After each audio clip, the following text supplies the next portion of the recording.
The comeback of Danny Segura TV continues. We're going to keep making content on this channel, and I'm very motivated and happy to have returned to making content here in English. And in this video, I got 6 bets for you for Saturday's UFC 324. So here they go. Bet number 1, we're going to go with Cameron Smotherman to win by decision. Look, I like Ricky Turcios. He's a very interesting cat. He's a cool character, but I think Cameron is a better fighter. I think physically he's a better athlete as well. If we look at his percentage of victories, about 50%, 42% of his victories come by decision. Enrique is a very elusive fighter. He's very good defensively. On the feet, I don't think Cameron's going to submit him here. And I think the knockout is not very present. So I think Cameron Smotherman beats Ricky Turcios by decision here. And that is at a plus 110. So that's our first pick for UFC 324. Pick number 2. And I like kind of doing parlays and adding a theme to them. So here's our Johnson & Johnson parlay. Just as Johnson & Johnson made a ton of money during the pandemic, well, now it's our turn with Johnson & Johnson parlay. That's right. So we're going to pick the 2 Johnsons on this card to win their respective bouts. So we're going to pick Michael Johnson to win his lightweight bout against Alexander Hernandez. And we're going to pick Charles Johnson to win his flyweight bout against Alex Perez. Real quickly at lightweight, look, Michael Johnson is a G. He is a veteran. He's seen it all. The dude's been ranked in the top 5 at some point. Dude's got power, nice, crisp boxing, always comes in shape, comes out of a very good gym. Even at this late stage in his career, he's still looking good physically. His technique is all there. And Alexander Hernandez, although he might be a little bit of a better athlete, he doesn't give me the same confidence that Johnson has. He's had many hiccups before in the past. Fights that he should have won, doesn't win. Fights that he shouldn't win, he wins them. So I think Michael Johnson being an underdog here, I think he's very, very live. I think he should be able to wrestle away from any grappling exchange that Hernandez initiates. And on the feet, I do think that Michael Johnson has the edge with the boxing and even the power. So I have him winning here. And he's just the meaner fighter too. So I think Michael Johnson gets his hand raised. And at 125, look, Charles Johnson has incredible reach, really good boxing. I mean, he has a knockout currently over the current UFC flyweight champion, Joshua Van. Alex Perez, much like Hernandez, has had his hiccups in the past, hasn't been as consistent. Very good boxer. I think even if he comes in the best shape, no injuries, nothing, he's going to have a lot of trouble with that reach and that boxing of Charles Johnson. So I think Charles Johnson, who is the favorite going into this bout, gets the victory. So that's our Johnson & Johnson parlay. Michael Johnson is at plus 140 and Charles Johnson is at minus 200.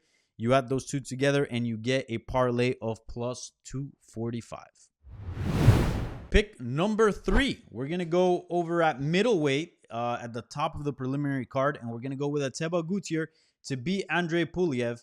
Look, I've suggested this pick before over in Hablemos MMA where I do a betting segment, and it's worked out.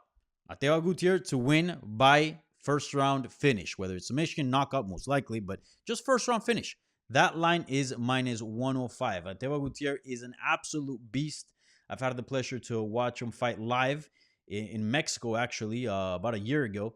And dude, the guy's just incredible. The guy is the next big thing, and I'm confident in saying, although he's very new to the promotion, I'm not saying he's the best fighter at 185 pounds, but I do think he's the hardest hitting middleweight right now. And he's 23, 24 years old.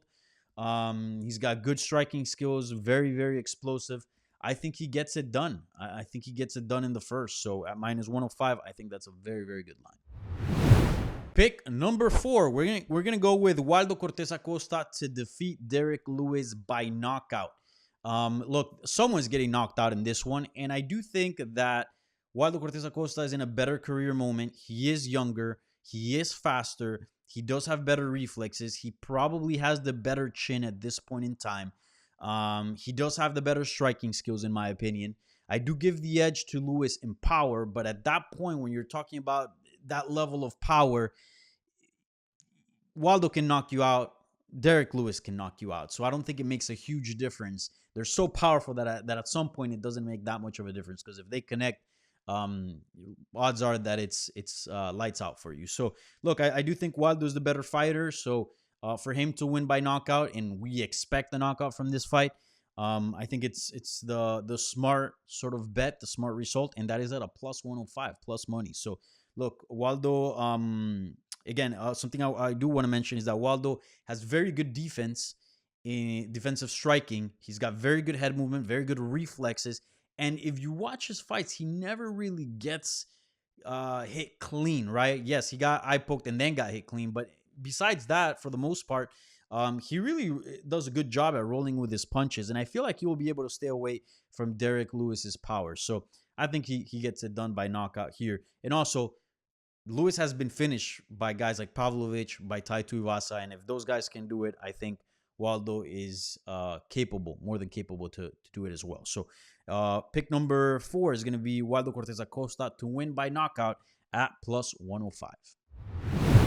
Pick number 5, we're going to go to the co-main event of UFC 324, and we're going to pick for Sean O'Malley to win by decision at plus 125.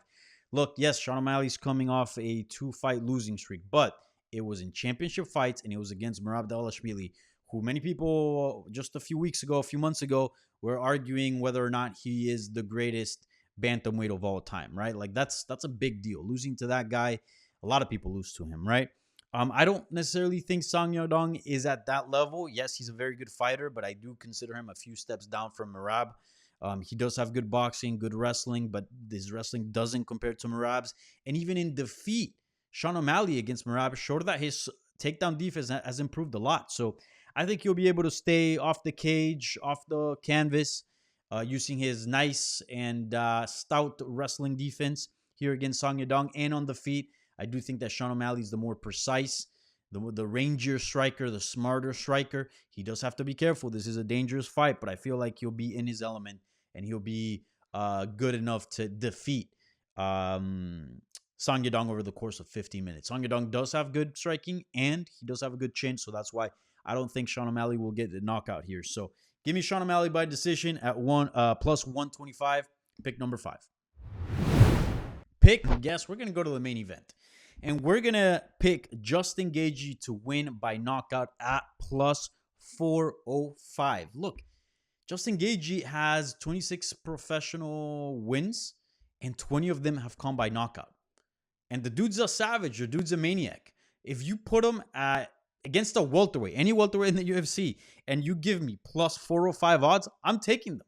There's a good chance that Justin Gaethje is going to knock somebody out, right? Even if it's heavier than them. The dude is a very skilled striker with very good power, very good volume, and just nastiness.